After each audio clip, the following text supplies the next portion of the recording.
I kind of feel like the Brood Mother has a very good chance of just overrunning this lane when she gets her levels. I think it's a very, very risky pick. Dazzle obviously a lot of synergy with the Naga, has laning potential at killing heroes, but against Brood, it's different. I mean, if Brood is successful at gaining her levels, I think she can actually just destroy the lane. Yeah, definitely, especially with the backup of a Shaker, Alina with the port, just whatever backup he gets from his teammates, and they're gonna completely destroy the safe lane of MVP Phoenix. And we also get a Quab versus Lina matchup. That's not the best matchup at all. Storm Spirit. That's probably a Storm safe lane. Yeah, I think this is going to be on How as well. I agree with you. Tough game for MVP Phoenix. That's how I see it. Okay, draft is over.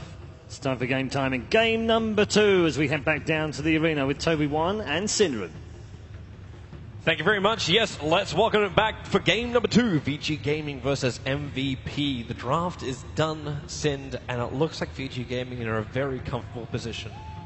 This Brood is going to be a really, really big problem.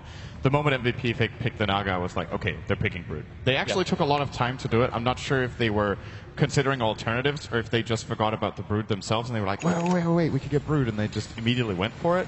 But this is the kind of game, just like, I can't remember if it was Winter or Matt who said it, but this is the game where Brood can just completely take over the game. If they do not shut down Ice here, this could end up being a very one-sided game, which would, of course, be a big shame. The last game was pretty close and very exciting.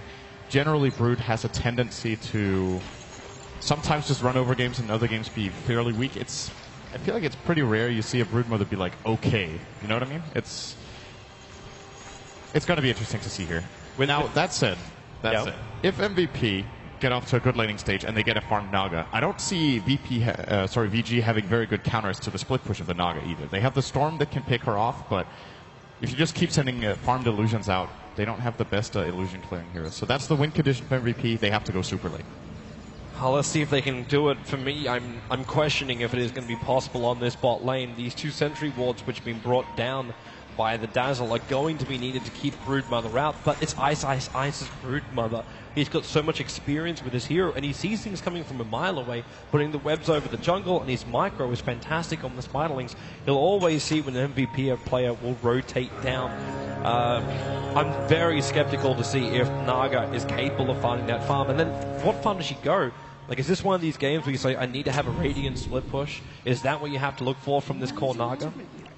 Yeah. That question is how many build-up items he goes. These days, when you play Core Naga, you very, very rarely see Core Naga played without Radiance. It is possible to do a combat build with Man's Diffusal, but I would not advise it in this game. Most of the time we see Bottle, Aquila, or one of those two, and then into, I think a new trend has been getting Arcane Boots, because you can disassemble it later into Octarine Core. So maybe that build-up for super could be a thing. Take more aggression, but QO actually locked in here. He doesn't have a blink to get out of this one. And now, running around the corners, the first blood, it goes the way of Super. The paralyzing cast gave MVP more confidence to go on Super, because it bounced straight back up to the Lina and not to the creep wave, and that is not the start MVP needed. You have just given levels to a Lina mid. Yeah, she's level 2.5 against the level 1.5 of Duo, so a full level advantage. Of course, there are... Actually, no, there are not more creeps for Kuro to claim here. So this is a full level advantage, more or less, for Super. Not the start they needed. No, they needed to have a nice, comfortable laning phase. Lina being low on farm. Even Ice, so he's not level 2. But slowly and surely he's going to find these levels. A big creep wave went down for KP underneath the tower. He's doing a good job of finding a lot of the last hits down there too. Meanwhile, on top lane, we have to keep in mind this Clockwork, a really great initiator, a great rotation hero. If you're looking for someone that can gank up the Brood, he'll be one of them. A hook shot in with Dust. QO again, he'll blink himself away, but that Fissure, the Earthshaker, always there at the right time to cause issues for this Queen of Pain. And March, don't get too close on that. But at least he knows the Earthshaker's not going to harass him out. In fact, we're just watching Fenrir decide to stack up inside the Dire jungle. They're getting prepared to also flash farm up the Lina. This is a very, we're 2 minutes in, but it's a it's a worrying situation for MVP because they don't have very good aggressive ganking supports. Dazzle and Witch Doctor together have pretty minimal kill potential, so I think the Lina mid for Super is going to feel very safe and very confident in playing aggressively, especially when Fenrir backs him up. That means we could be looking at a situation where Vici Gaming could be winning all 3 lanes simply because Hao will definitely win top against Clockwork. It's a very easy matchup for the Storm Spirit. The mid lane is going splendidly for them. And the bottom lane, currently the Naga is of course out farming the Brood right here in the start, but Ice is finding levels. That's what it's all about in the beginning for Brood. Find your level 5, that's when your lane really starts snowballing for you. The good news for Naga is of course she has 8 armor. That is very, very valuable against this.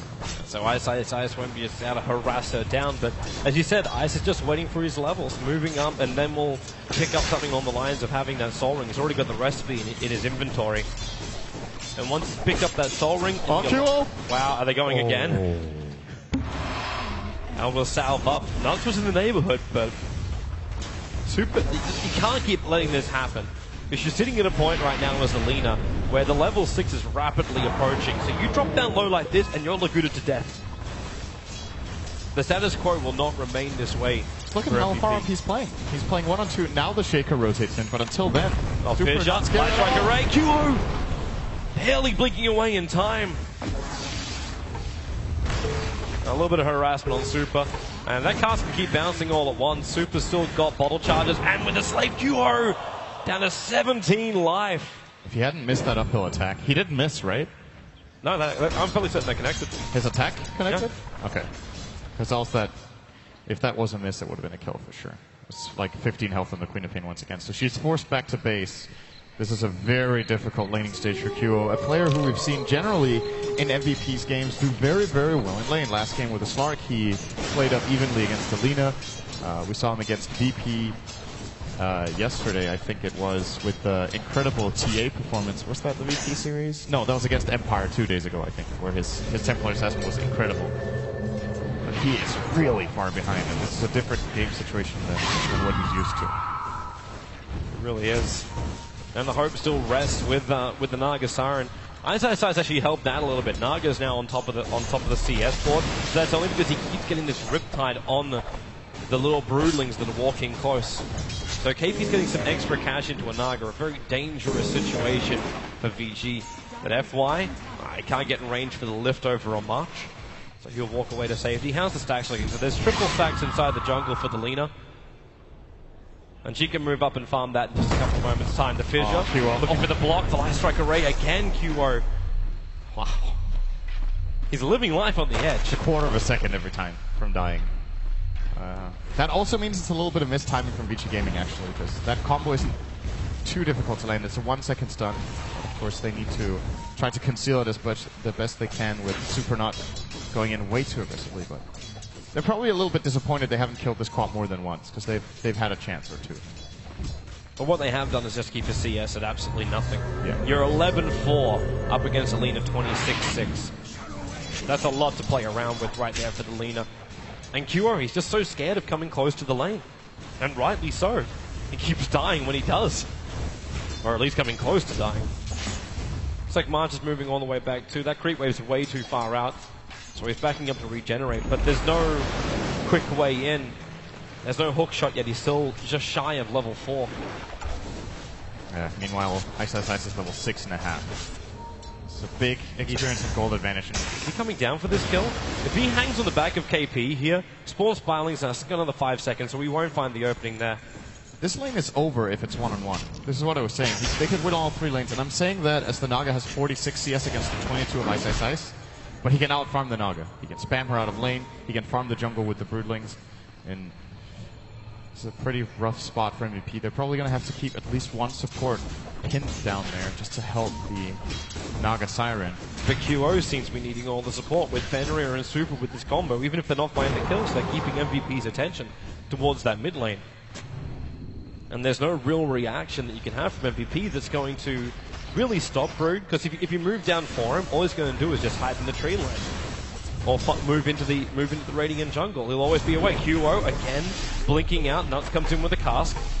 It's going to bounce a little bit, but really QO, he's at a point where he's actually relying on Voodoo Restoration, so he doesn't have to burn the bottle charges he's got. just so he can stand in the lane. At least he can find CS underneath his tower. With Super having a double damage rune and Laguna Blade up. It's a dangerous, dangerous world. They're moving in 2 defensive supports with heals here, just to save QO. It's so easy playing the side lanes for Vici Gaming right now. There's absolutely no pressure on them whatsoever. Ice Ice Ice can do whatever he wants bottom. Hao is just free farming top. They've actually moved Ice. So Ice has gone deeper into the Radiant jungle. Just say the normal phrase of like, okay, they've moved the Broodmother into the jungle, you'd think it's on the Dire side. He can just take over the Radiant side, and they give FY the space on bot lane to find his level 6, as well as probably Arcane, Blink Dagger, whatever his heart desires, he should be able to get it. They're preparing again for mid. But there's not enough mana in the leader. Only 4 1 charges, that's not going to be enough to have a Laguna Blade as well as a Slave. He's getting a haste rune now though. It's going to be pretty helpful. That'll do the job. And Ice Ice Ice is looking to try to steal the enemy stack. He's not really managing very well. It's difficult when your Spirelings are so weak. At least up against such a big stack. And QO, they're realizing that something's happening around here and that Ice Ice Ice is around. At the same time, FY's moved in. Well done, Ice. Centaurs don't like it when multiple units are around. He's actually using his insatiable hunger to do this. The Clockwork Rocket's helping to scout out what's happening. He actually got the last hit with the rocket too.